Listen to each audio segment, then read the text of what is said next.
ఓం శ్రీ గురుభ్యో నమః.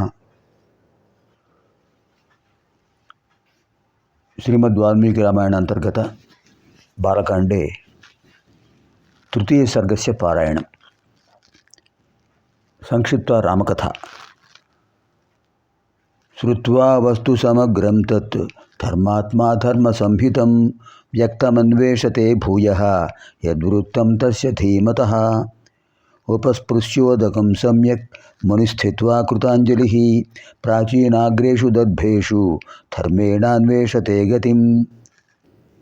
రామలక్ష్మణసీతాభిః రాజ్ఞా దశరథేన చ సభార్యేణ సరాష్ట్రేణ యత్ప్రాప్తం తత్ర తత్వతః. హసితం భాషితం చైవ గతిర్యా యచ్చ చేష్టితం తత్సర్వం ధర్మవీర్యేణ యథావత్ సంప్రపశ్యతి. స్త్రీతృతీయేన చ తథా యత్ప్రాప్తం చరతావనే సత్యసంధేన రామేణ తత్సర్వం చాన్వవైక్షితం. తతః పశ్యతి ధర్మాత్మా తత్సర్వం యోగమాస్థితః పురా యత్ తత్ర నిర్వృత్తం పాణావామలకం యథా. తత్సర్వం తత్వతో దృష్ట్వా ధర్మేణ సమహాద్యుతిః అభిరామస్య రామస్య చరితం కర్తుముద్యతః.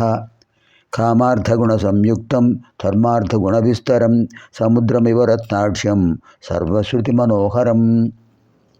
స యథా కథితం పూర్వం నారదేన మహర్షిణా రఘువంశస్య చరితం చకార భగవాన్ ఋషిః.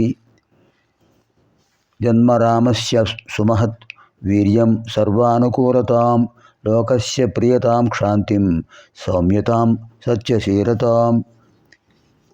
నానాచిత్రకథాశ్చాన్యాః విశ్వామిత్రసమాగమే జానక్యాశ్చ వివాహం చ ధనుషశ్చ విభేదనం. రామ రామ వివాదం చ గుణాన్ దాశరథేస్తథా. తథాభిషేకం రామస్య కైకేయ్యా దుష్టభావతాం.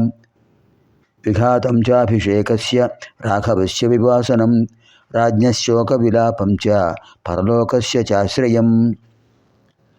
ప్రకృతీనాం విషాదం చ ప్రకృతీనాం విసర్జనం నిషాదాధిపసంవాదం సూతోపావర్తనం తథా.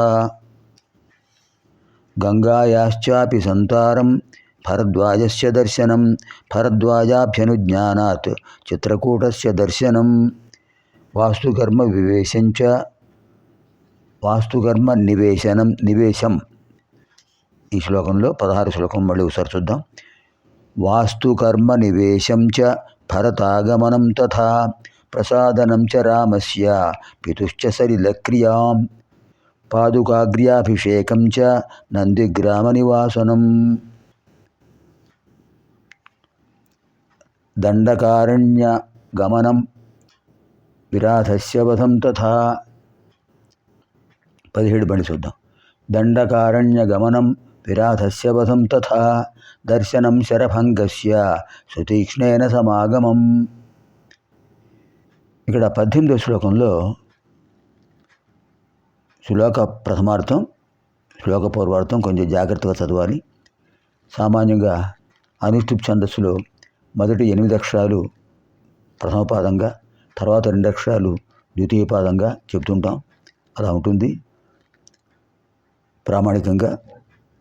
కానీ లలితా సహస్రనామాల్లో శ్లోక పూర్వార్థం 16 అక్షరాలు అమ్మవారి నామం ఎలా కనిపిస్తుంటుందో చాలా చోట్ల, అలాగే ఇక్కడ కూడా ఈ పాదంగా విభజించకుండా కలిపి చెప్పాలి. అది జాగ్రత్తగా గమనించాలి. ఎందుకంటే అర్థభేదం వస్తుంది. మనం ఏ చదివినా కూడా సార్థకంగా ఉండాలి, అర్థసహితంగా ఉండాలి. అంతేగాని అర్థరహితంగా ఉంటే వినేవాడుకు బాగుండదు, పారాయణ చేసేవాడుకు అంతకంటే బాగుండదు. మనకు రామానుగ్రహం కావాలి కదా. పుణ్యం పురుషార్థం. ఇది సంస్కృత భాష, దేవభాష, గీర్వాణ భాష. ఆ భాష నేర్చుకోవడం వల్ల మంచి ఫలితాలు కలుగుతాయి. ఇది పురుషార్థం. పుణ్యం ఏమిటి? శ్రీరామానుగ్రహం. అంచేత ఈ 18వ శ్లోకంలో శ్లోక పూర్వార్థం ఒకసారి జాగ్రత్తగా గమనించండి. అనసూయా సహాస్యామప్యంగరాగస్య, ఇదంతా కలిపి చెప్పాలి. అనసూయా సహాస్యామప్యంగరాగస్య చార్పణం అగస్త్య దర్శనం చైవ జటాయోరభిసంగమం పంచవక్ష్యాశ్చ గమనం శూర్పణఖ్యాశ్చ దర్శనం. మిగతా శ్లోకార్థాల్లో బాగుంది. ద్వితీయార్థం చూడండి. అగస్త్య దర్శనం చైవ ఒక పాదం అయిపోయింది. జటాయోరభిసంగమం పంచవక్ష్యాశ్చ గమనం శూర్పణఖ్యాశ్చ దర్శనం. ఇక్కడ పాదానికి 8 అక్షరాలు ఇక్కడ ఆపుతున్నాం, సమానంగా బాగుంది. కానీ శ్లోక పూర్వార్థంలో మళ్ళీ గమనించండి, కలిపి చెప్పినట్లయితేనే సార్థకత లభిస్తుంది. అనసూయా సహాస్యామప్యంగరాగస్య చార్పణం అగస్త్య దర్శనం చైవ జటాయోరభిసంగమం పంచవక్ష్యాశ్చ గమనం శూర్పణఖ్యాశ్చ దర్శనం. ఇది చాలా జాగ్రత్తగా గమనించాలి. మరోసారి పాఠకులకు అంటే సందర్శక మహాశయులకు మనవి ఏమిటంటే, లలితా సహస్రనామాల్లో ఏ విధంగా అయితే 16 అక్షరాలు ఒక నామంగా కలిపి చెప్పేస్తామో అలాగే ఇక్కడ కూడా కలిపి చెప్పాలి. మధ్యలో ఆపకూడదు. ఆపితే అర్థభంగం అవుతుంది.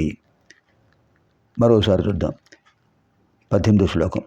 అనసూయా సహాస్యామప్యంగరాగస్య చార్పణం అనసూయా సహాస్యామప్యంగరాగస్య చార్పణం అగస్త్య దర్శనం చైవ జటాయోరభిసంగమం పంచవక్ష్యాశ్చ గమనం శూర్పణఖ్యాశ్చ దర్శనం.